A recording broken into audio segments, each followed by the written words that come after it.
हर एक चीज का सर्वे होना चाहिए। और देखिए बात साफ है, कहते हैं देश के मूल निवासी को उसका सर्वप्रथम अधिकार मिलना चाहिए। और देश के मूल निवासी कौन है? हिंदू सनातनी, हम हैं इस देश के मूल निवासी। ये देश, ये भारतवर्ष हिंदू मुसलमान की भाईचारा की वजह से नहीं जाना गया है। ये देश ऋषि मुनियों की वजह से, हमारे महाभारत रामायण पुराण वेद ग्रंथ की वजह से जाना गया है। ये कौन है जो गंगा जमुना तहजीब की दुहाइयां देते? नहीं चाहिए ऐसा भाईचारा, नहीं चाहिए। जो है मस्जिद मज़ारे जो भी है, जिसके नीचे हमारे देश पर आक्रमण करने वाले मुगल गड़ाए हुए हैं, जिसके नीचे हमारे सनातन धर्म को तोड़ने वाले, हिंदू भाइयों को जलाने वाले मुगली मौजूद है, हम उनका मस्जिद हमारे देश में रहने दे। क्यों? हम पूछते हैं, अभी आपने सवाल किया ना, वो लोग पूछ रहे आखिर क्यों, अब हम पूछते हैं आखिर क्यों। सर्वे से गंगा जमुना तहजीब समाप्त हो सकती है ना? आखिर क्या जरूरत है? योगी जी हैं कौन? ऐसा वो कह रहे हैं, कौन है योगी जी? इतने समय से चल रहा है, ना पैसा देते ना कुछ देते, तो सर्वे का है बात। अब आपके मुगल कौन थे?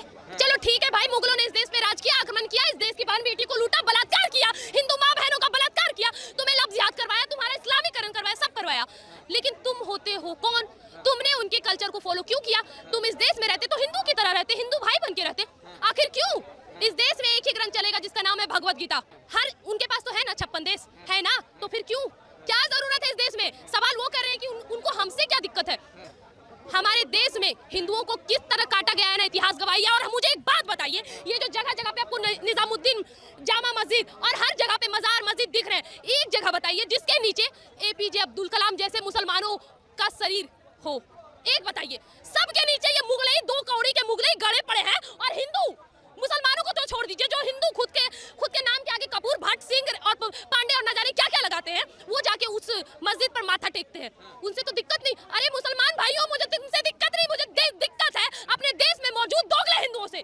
मुझे दिक्कत है उन हिंदुओं से जो एक दिन शिव मंदिर और दूसरे दिन मजार पे अपना मत्था टेकते हैं। मुझे दिक्कत है उन लोगों से। और एक बात साफ कह दूं, ये देश में सर्वप्रथम अधिकार उन लोगों को मिलना चाहिए जो बहुसंख्यक है। बहुत तुम लोग अल्पसंख्यक के नाम पे ढिंडोरा पीट रहे थे ना, अल्पसंख्यक के नाम पे गुस्ताखे नबी एक ही सजा बोल के सर काट रहे थे। अब हम बोलते हैं जो बहुसंख्यक है उसके हिसाब से चलेगा देश। हमारे देश में अब ग्रंथ चलेगा, कुरान नहीं। तो सर्वे होना जायज है? बिल्कुल जायज है, बिल्कुल जायज नहीं, सही है, 100% सही है। का जो चल रहा है मदरसा का, योगी जी कह रहे मॉडर्नाइज करेंगे, जो है नहीं उनको लाया जाएगा, तो उससे भी दिक्कत हो रहा है। कह रहे नहीं, ये तो इस्लाम को धीरे धीरे खत्म करने की जो हमारी धार्मिक शिक्षा है उसको खत्म करना चाहते हैं योगी आदित्यनाथ। धारा 30 है जिसके तहत हमारे देश में कोई भी हिंदू अपने ग्रंथ का, अपने रामायण महाभारत पुराण किसी के बाद धार्मिक शिक्षा नहीं दे सकता है, लेकिन आप दे सकते हैं। हमें अपना शिक्षा देने का अधिकार तक नहीं है। यह है हिंदुओं की औकात, ये है। और आप मदरसे की बात कर रहे हैं, हेमंत बिस्वा शर्मा का नाम सुना है आपने?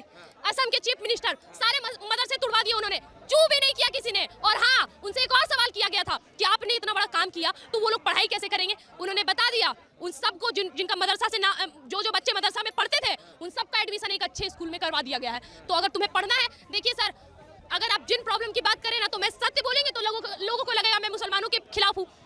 प्रोफेसर, ये जेएनयू के प्रोफेसर अफजल, हम शर्मिंदा हैं, तेरे कातिल जिंदा हैं, ये प्रोफेसर थे ना। और सुनो, हम हिंदू अभी तक अपने ग्रंथों के हिसाब से चलना शुरू नहीं किया है। क्यों जानते हैं? चाहे कोई भी हो, हमें अधूरा पढ़ाया गया। जिस तरह नालंदा विश्वविद्यालय, तक्षशिला विश्वविद्यालय और विक्रमशिला विश्वविद्यालय को ध्वस्त कर दिया गया, हम लोगों को अपनी शिक्षा से वंचित रखा गया। हमें पढ़ाया जाता है तुम हिंदू हो।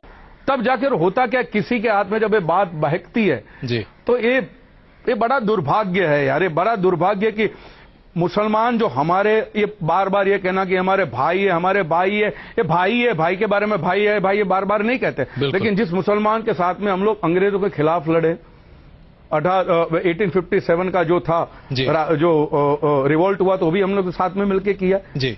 इतनी बड़ी तादाद में। और मैं कहता हूं कि इतनी टेरिफिक कौम है, इनको साथ में लेने के बजाय कांग्रेस ने ये किया है, डिजाइन किया है कि इसको अलग रखो।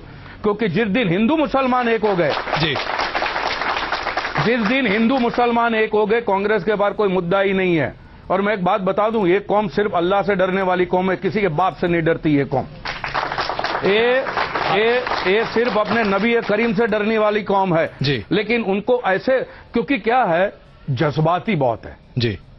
मुसलमान भाई लोग जज्बाती बहुत है, तो बहका दिया। तो ऐसा कैसे, क्या आपको लगता है कि ये अंग्रेजों का काम कर रही है कांग्रेस पार्टी? भैया मौलाना अब्दुल कलाम आजाद ने खुला कहा था कि मुसलमान को माइनॉरिटी का लेबल क्यों देते, मुसलमान माइनॉरिटी कहां से, कि मौलाना अब्दुल कलाम आजाद ने कहा।